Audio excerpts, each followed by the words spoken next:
মা বয়স আছে ওখানে এখানে। আমি চিন্তা করতেছি এই অর্ধেকটা দিয়ে কি রান্না করবো। লাউ চিংড়ি বানাও এটা দিয়ে। তাই? হুম। ভালো বুদ্ধি দিছো, তাহলে লাউ চিংড়ি করি না। হুম। এই যে লাউটা কেটে নিচ্ছি, লাউ চিংড়ির জন্য এই যে 3 কোনা করে কেটে নিচ্ছি। এক একটা রেসিপির জন্য এক এক রকম শেপে লাউ কাটতে হয়। লাউ রান্না করার জন্য কোটা বাছা করে নিলাম। এই যে চিংড়ি মাছ, এগুলো দিয়ে লাউ রান্না করবো। লাউ চিংড়ি আর এই যে ডিম ভুনা করবো।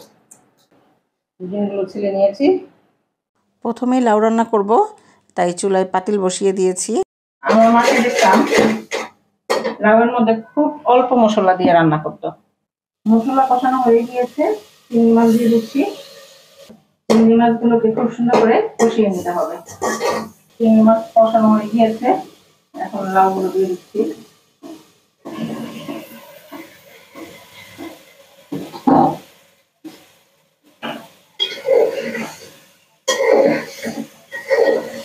লাউগুলো সুন্দরভাবে কষানো হয়ে গিয়েছে, এখন আমি অল্প পরিমাণ পানি অ্যাড করে দিচ্ছি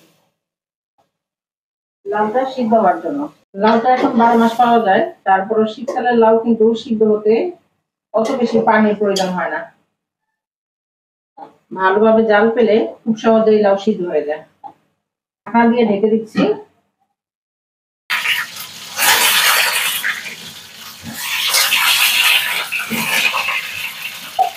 লাউয়ের পাতিলটা চেঞ্জ করে আমি ডিমগুলোকে এই যে রান্না করে নিব। এখন ডিমগুলো ভেজে নিচ্ছি। কি করে মশলা মাখিয়ে তারপরে ডিমগুলোকে ভাজে।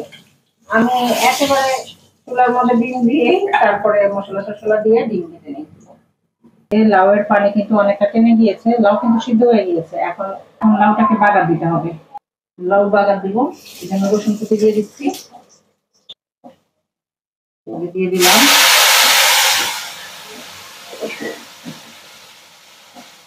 বাগার দিয়ে দিলাম।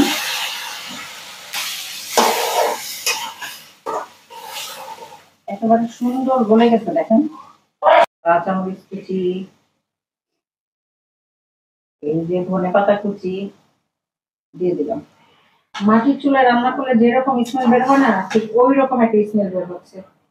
লাউ চিংড়ি কমপ্লিট, ডিম ভুনা কমপ্লিট, ধনেপাতা দিয়ে দিচ্ছি। তো এই তো খাওয়া শুরু করি। এই যে আজকে আমার ভাত আর কি কি রান্না হয়েছে একসাথে নিয়ে নিচ্ছি প্লেটটা সাজায়ে।